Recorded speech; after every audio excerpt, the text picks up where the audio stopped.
We can finally talk about the exclusives for Legacy of Destruction.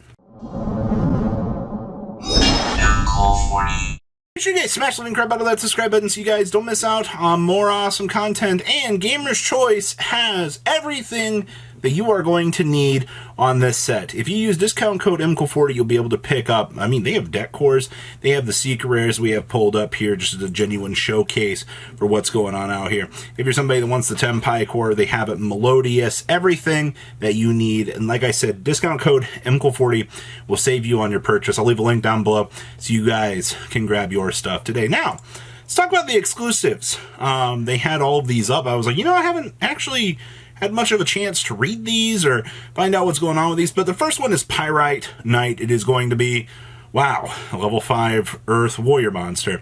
If this is in your hand, you can target a warrior monster that is Earth or Fire you control, except for a copy of this card. Return it to your hand, and if you do, you can special summon this card. You can special summon a Pyrite Warrior Fire level 4 0 attack, 2000 defense to your opponent's field in defense mode, and during the battle phase quick effect, you can special summon a warrior monster from your hand. Well, I don't want to give my opponent a token. The fact that you can also see your price points here for these is another reason why I chose to do it this way. The Battle Guard Echoes. So when this card is activated, you can add a level 5 Earth Warrior monster from your deck to your hand, and then discard a card. Why do we need to discard a card? You could have left it's level 5, we already got a tribute for this. But once per turn, if a monster or monsters is returned from the field to the hand, except during damage step, we can apply one of these effects. So we can add a Battle Guard Rage or a Battle Guard Hauling from our deck to our hand, or we can change one face-up monster on the field to face-down defense position. You only activate one Battle Guard Echoes per turn. I suppose it is a pretty interesting card in terms of design. At least trying to give Battle Guards, some sort of support out here, I guess, is a win. And then we have the Double Die. This is actually kind of an interesting card. So activate one of these effects. This is also on a trap card, by the way, so keep that in mind. So if you control no monsters, you can special summon a level 4 warrior monster from the deck. So, technically, this could beam out DD Warrior Lady if you really needed it to. Our second effect here is we can target a warrior monster we control, special summon an Earth Warrior monster with an equal or lower level from your deck or graveyard. You can only activate one Double Die per turn. I love the fact that the TCG is exploring the puns with the Double Die stuff, and they're really trying to expand on the little lore for this, which is kind of cool. Now, this is one of the coolest cards I think we got in this set. So this is the Krishner Witch. On a level 4 spellcaster. Cannot be destroyed by your opponent's card effects while multi-universe is on the field. You can only use each of the following effects of this once per turn. Alright. If a card or cards in the field zone leaves the field by card effect, except during damage step, and special summon this card from your hand. When a field spell is already face up on the field, activates an effect. Quick effect, you can shuffle one of your monsters that is banished or in the graveyard into the deck, and if that monster mentions that field spell, you can special summon it instead. That's actually pretty decent. I think this is one of the coolest design cards that we've gotten, with the ability to try out new things with the field spell application in general with the game. It does definitely feel like we are heading more towards a field spell manipulation, exploration, I guess, kind of way out here, but okay. Jungle Dweller. Cannot be normal summoned or set.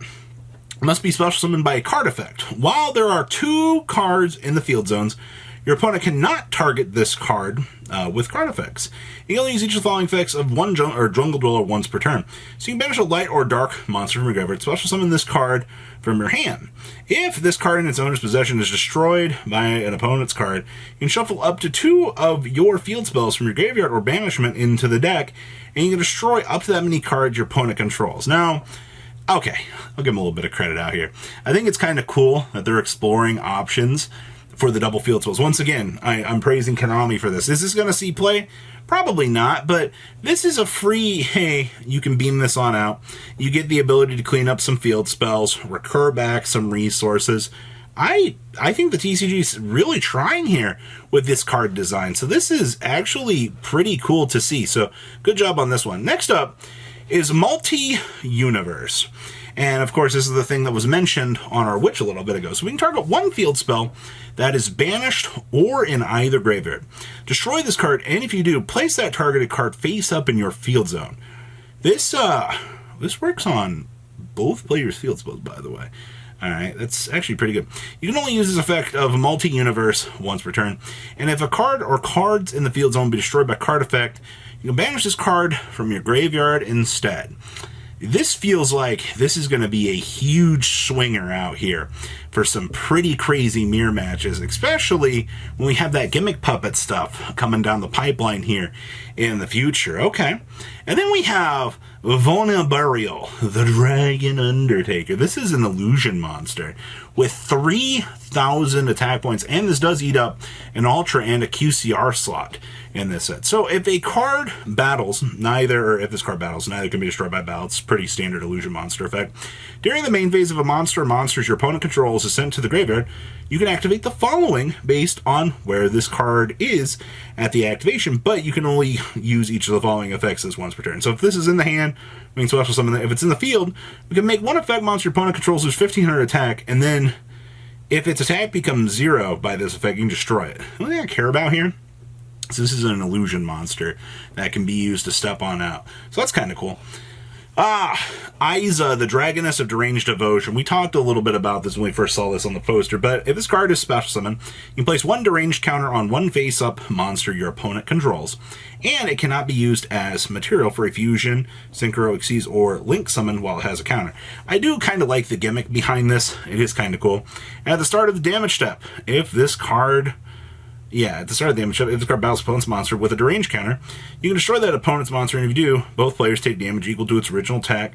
Also, destroy this card at the end of the battle phase. Why do we need that destroy effect? But this gives you some use out here for the deranged token.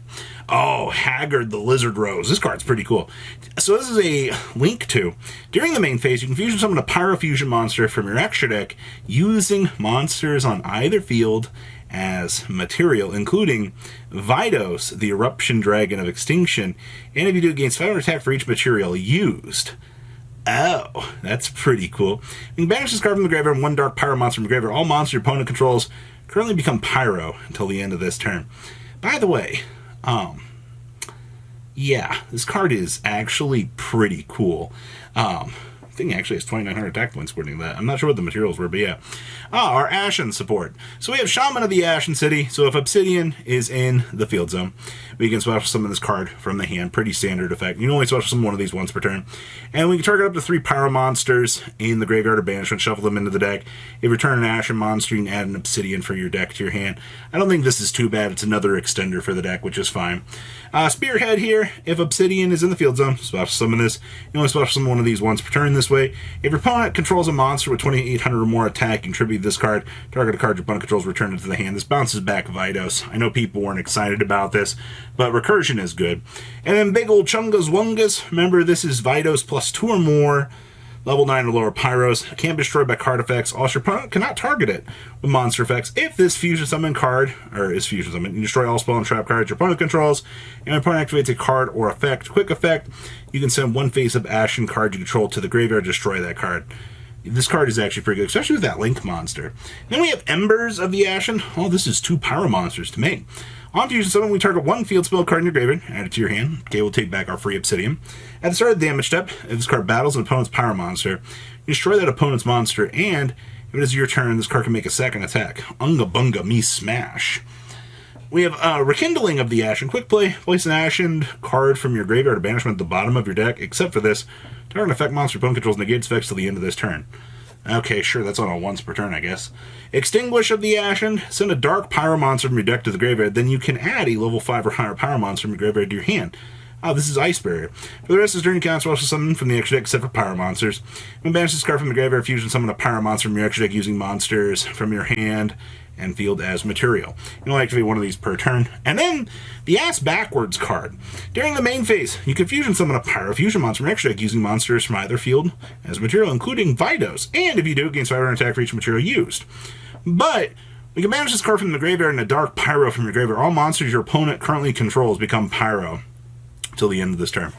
Why is it that you put the fusion effect first and then force me to banish to set this up? I don't understand that. But those are all of your exclusives. Some very interesting stuff. Remember, check out Gamer's Choice. Use discount code IMCO40 and save on your purchase. You guys have a good rest of your day, alright? Patrons! Thank you!